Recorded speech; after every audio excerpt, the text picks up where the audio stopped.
کاربران سامانه رای پروداکشن امیدوار هستم برای شما تنسیت و خانواده هستیم چقدر که در ترکستان مکه اینا نگاه کنید در انجام مکه خیلی علوی دای باز از برادر عزیز خواهش میکنم که چقدر خمیره تیار میکنه مکه ای علوی باز همین خیلی میکنم بعد خرید تیار کردن شما میبینیم اما کسا میکنیم راحت میکنیم دوستان عزیز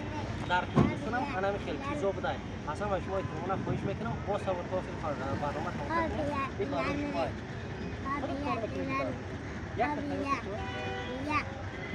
أنا برادر عزيز تيار میکنم چیکار تیار کردم بیا کم لانا بیا میگوری لانا خانه بال چیکار کردی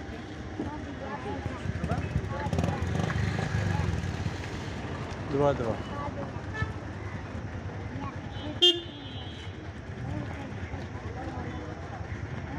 نو إلا تقسيم خطيا وتقسيم آتا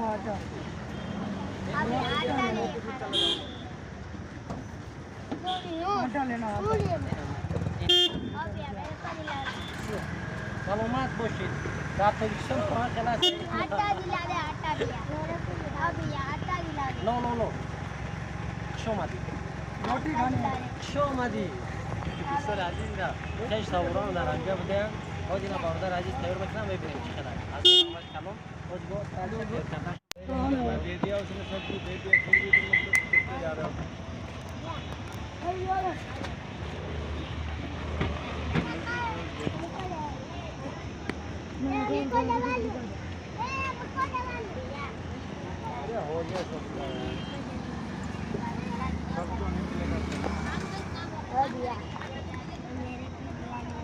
اینا در جایی که هستیم بازار اینا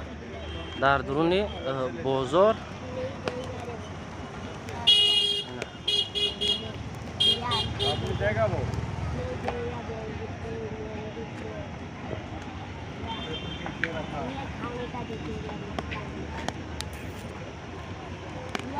چی میگه؟ او خیلی میگه؟ داوای ادین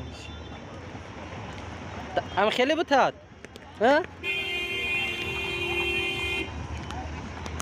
دوستان عزیز در همینجا من خیلی خواهرچو بوده اینا خیلی در هندوستان هم خیلی دوم بسیار ده از میبینید طرز تیار کردنش اینا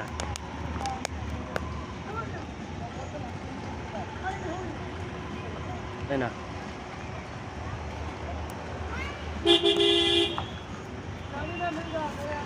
ادین تیورا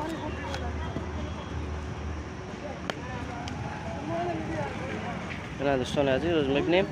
چه خیلی این ایجا ده اینا با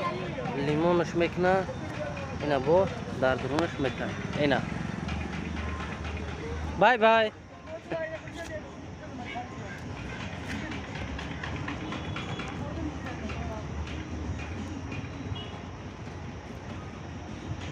خیلی علوی باز میخوری بعد مزه شمیگیم چکلی نگاه که تیور کردن چکل دای اونجا مارفرای زنبوری نه یک کنجش خرید شده हाँ हुए ये खाए रहे भाई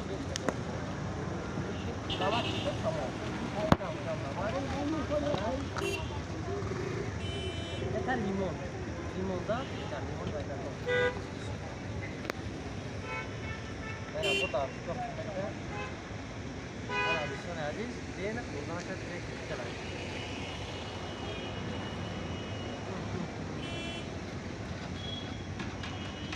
Hazır rahmet kalın düşün aziz mazak acıyı بعد اما تداوت میکنه با هندوستان نرخش 20 روپی یک دونش 20 روپی از اون آمد که رو دوستان عزیز